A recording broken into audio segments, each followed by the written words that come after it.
Hello student, welcome back to my channel Nursing Doubt Clearance. If you are new in my channel, please subscribe my channel and like video. Let's start the video. আমরা প্রথমেই জেনে নিই যে appendicitis বলতে কি বোঝো। Appendicitis is an inflammation of appendix that develops most common in adolescents and young adults. তাহলে এটা মেইনলি কাদের ক্ষেত্রে হয়? adolescents and young adultsদের ক্ষেত্রে, যেটা অ্যাপেন্ডিক্সের আমাদের ইনফ্ল্যামেশন। এবার কি appendicitis is acute inflammation of the appendix and this is the most common cause of acute severe abdominal pain. The abdomen is most tender at McBurney's point. আমরা যেটা mainly দেখি যে পেশেন্টের ম্যাকবার্নিস পয়েন্টে যদি পেন হয়, that means the patients may have appendicitis. ঠিক আছে, এটা আমরা অ্যাজাম করতে পারি। তারপরে তো আমরা ফুল অ্যাবডোমেনের ইউএসজি করে তারপরে আমরা এটা বুঝতে পারি। তো ম্যাকবার্নিস পয়েন্ট যেটা তোমরা দেখো এখানে একটা আমি তোমাদের জন্য একটা ইমেজ রেখেছি, যেটা দেখে তোমরা কিছুটা হলেও বুঝতে পারবে যে ম্যাকবার্নিস পয়েন্টস বলতে আমরা কোন জায়গার পেনটাকে মেনলি ধরি। লোয়ার অ্যাবডোমেনের যে পেন দেখা যায় রাইট সাইডে, সেটাকে কিন্তু বলা হচ্ছে যে অ্যাপেন্ডিসাইডের পেনের এই জায়গাটাতে কিন্তু পেন হয়। তো ম্যাকবার্নিস পয়েন্টটা আশা করি তোমরা কিছুটা হলেও বুঝতে পেরেছো। ঠিক আছে, দেখো ম্যাকবার্নিস পয়েন্ট আমাকে বলছে এটা অ্যান্টেরিয়ার সুপিরিয়ার ইলিয়াক স্পাইনের উপর আমরা যদি একটা ইমাজিনারি লাইন টানি, তো সেখানটায় যদি পেন দেখা যায় আম্বেলিকাসের ওই জায়গাটাতে, তখন আমরা কিন্তু সেটাকে বলতে পারি the patient May have appendicitis. এবার এর কী কী কজ থাকতে পারে? বিভিন্ন ধরনের কজ থাকতে পারে।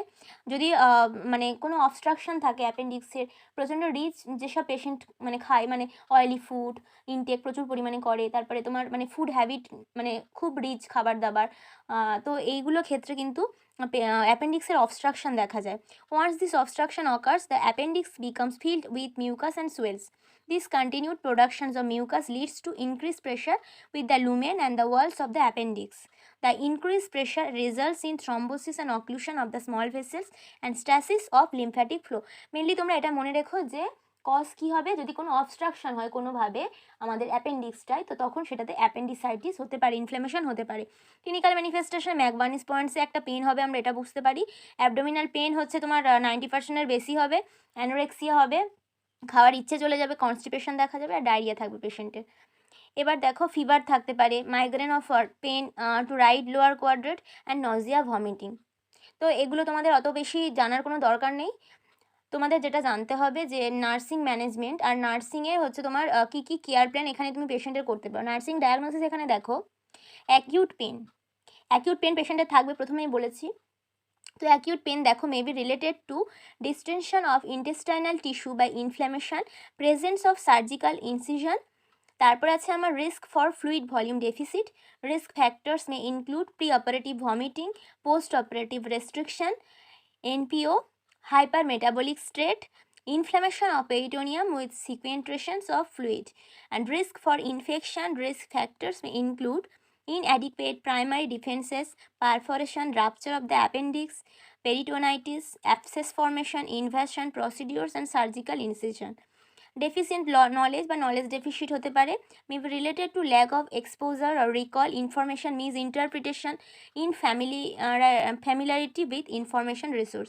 এগুলো অনেকগুলো বলা হয়েছে, যেহেতু এখানে আমার কোনো এক্সাক্ট পেশেন্ট নেই, তো এগুলো আমি বলে আমি লিখেছি যে এখানে হতে পারে মেবি। এবারে আমার একটা কজও হতে পারে আর অনেকগুলো আমার এর সাথে রিলেটেড হতে পারে ডিজিজ কন্ডিশন। আর আমি অ্যাজ এভিডেন্স বাই দিয়ে কখন লিখবো, যখন আমার প্রেজেন্ট পেশেন্ট আমার ওখানে প্রেজেন্ট আছে। তো আমি পেন কী কী দেখে দেখতে পারি, পেন স্কেল দিয়ে মেজার করতে পারি, পেশেন্টের ভার্বালাইজেশন দিয়ে মেজার করতে পারি, আর কি facial expression of the patient দিয়ে আমি করতে পারি। তাহলে কি আমার acute pain related to distension of the intestinal tissue বা ইনফ্ল্যামেশন, এটা আমি লিখতে পারি, বা সার্জিক্যাল ইনসিশন লিখতে পারি, রিলেটেড টু এটা। এবার কি অ্যাজ এভিডেন্স বাই দিয়ে তোমরা একটু লিখে নাও এটা, যে অ্যাজ এভিডেন্স বাই দিয়ে আমি কী কী লিখতে পারি, ফেশিয়াল এক্সপ্রেশন হতে পারে, আর কি হতে পারে ভার্বালাইজেশন অফ দ্য পেশেন্ট হতে পারে, আর কি হতে পারে pain scale measurement, pain score আমার পেশেন্টের কত হয়েছে সেটার উপর আমার ডিপেন্ড করবে যে পেশেন্টের কতটা পেন হয়েছে। তারপরে দেখো risk for fluid volume deficit. তো আমার অ্যাকিউট পেনের জন্য আমি কি কি প্ল্যানিং করব, এবার আমার গোলটা কি থাকবে, টু রিলিভ পেন। তোমার পেন রিলিভ করার জন্য আমি কি করতে পারি, তোমাদের ফার্স্টেই আমি বলেছি যে নার্সিং কেয়ার প্ল্যানে আমার ফার্স্ট করতে হবে যেটা প্ল্যানিং, সেটা হচ্ছে আমার অ্যাসেসমেন্ট। তো অ্যাসেসমেন্টে আমি যেগুলো বলছি সেগুলো কিন্তু একটু নোট করে রাখো, কিছুটা হলেও নোট করে রাখলে পরে তোমরা দেখলে এটা বুঝতে পারবে।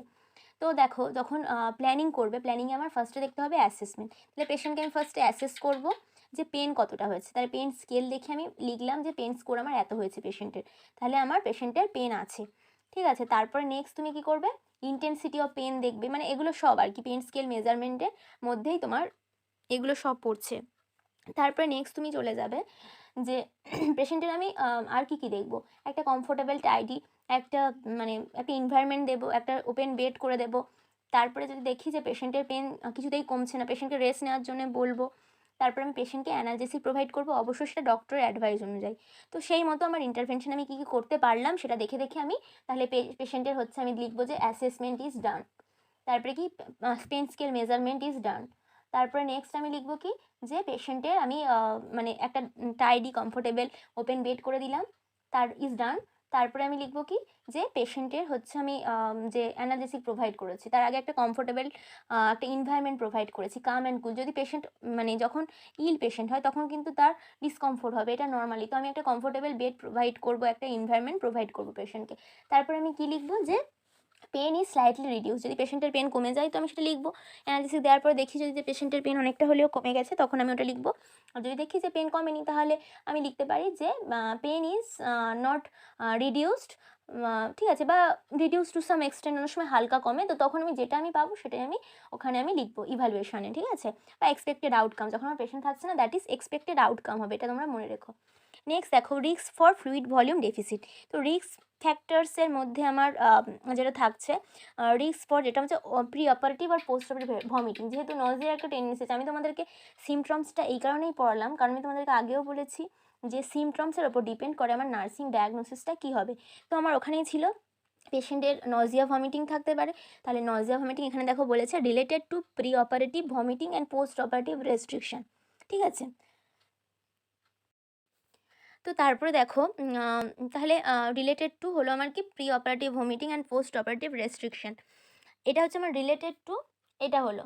নেক্সট আমার অ্যাজ এভিডেন্স বাই, আমি যদি পেশেন্টের ডিহাইড্রেশনের কোনো সাইন অ্যান্ড সিমটমস দেখি, সানকেন আইস, তারপরে তোমার ড্রাই স্কিন, মানে স্কিন টার্জিটি যেটা আমি চেক করা সেটা চেক করে দেখবো যে পেশেন্টের ড্রাই স্কিন আছে, ড্রাই লিপস আছে, তাহলে এগুলো আমার ডিহাইড্রেশনের লক্ষণ। তাহলে এখানে হচ্ছে তোমার ফ্লুইড ভলিউম ডেফিসিট হতে পারে। এখানে রিস্ক স্পট যদি তুমি দাও তখন কিন্তু সেক্ষেত্রে তুমি অ্যাজ এভিডেন্স বাই দেবে না। আর যদি রিস্কটা না থাকে, ফ্লুইড ভলিউম ডেফিসিট যদি থাকে, তখন তুমি অ্যাজ এভিডেন্স বাই দিয়ে পেশেন্টের ডিহাইড্রেশনের যে সিমটমসগুলো আছে, সানকেন আইস, ড্রাই লিপস, তারপরে হচ্ছে ড্রাই স্কিন, এগুলো কিন্তু লিখতে পারবে। আর যদি রিস্ক থাকে, রিস্ক ফর থাকে, রিস্ক ফরের ক্ষেত্রে আমি আগেও বলেছি এখনও বলছি, কখনোই কিন্তু তোমরা তাকে অ্যাজ এভিডেন্স বাই দিতে পারো না, কারণ রিস্ক আছে কিন্তু এখনও আমরা কোনো এভিডেন্স পাইনি। এবার আমার risk for infection, risk for infection কি, যে কোনো তুমি, আমি বলেছিলাম যে যদি আইভি চ্যানেল থাকে সেক্ষেত্রেও তুমি রিস্ক ফর লিখতে পারো।